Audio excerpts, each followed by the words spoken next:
حضرت بایزید بسطامی کی ایک حکایت سنا کر اس محفل کا اختتام کرتا ہوں۔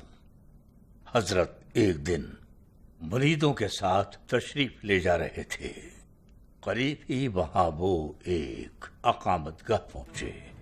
آج کل اسے عقل کا آستانہ یعنی پاگل خانہ کہا جاتا ہے۔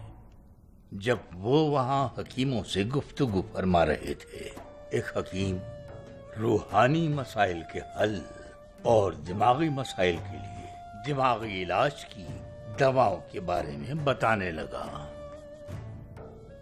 آخر سلطان نے یہ تمام معلومات سننے کے بعد حکیم سے ایک سوال دریافت کیا۔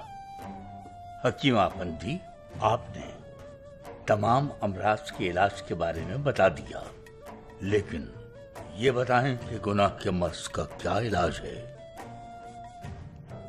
تھوڑی دیر کی خاموشی کے بعد وہاں رہنے والے لوگوں میں سے ایک رہائشی نے حکیموں کی اصطلاح میں عقل سے آری اس شخص نے نرمی سے بولنے کی اجازت طلب کی۔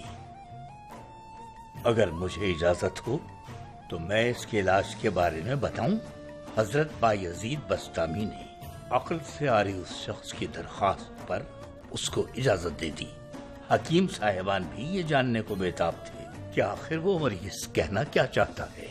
گناہ کے مرض کا علاج یہ ہے کہ توبہ کی ایک شاخ کو استغفار کے پتے کے ساتھ ملائیے اور دل کی اوکھلی میں رکھنے کے بعد توحید کے دستے سے اس کا صفوف تیار کیجیے۔ رحم کی چھلنی سے اسے چھاننے کے بعد آنسوؤں سے اس کا پیڑا بنا کر عشق کی آتش میں اسے پکائیے۔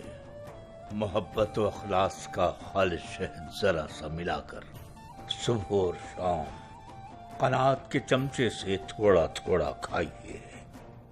یہ عمدہ علاج سننے کے بعد حضرت بایزید بسطامی بولے، ہائے یہ دنیا، ہائے جو تمہیں یہاں چھوڑ کر چلی گئی، اور یہ کہا کہ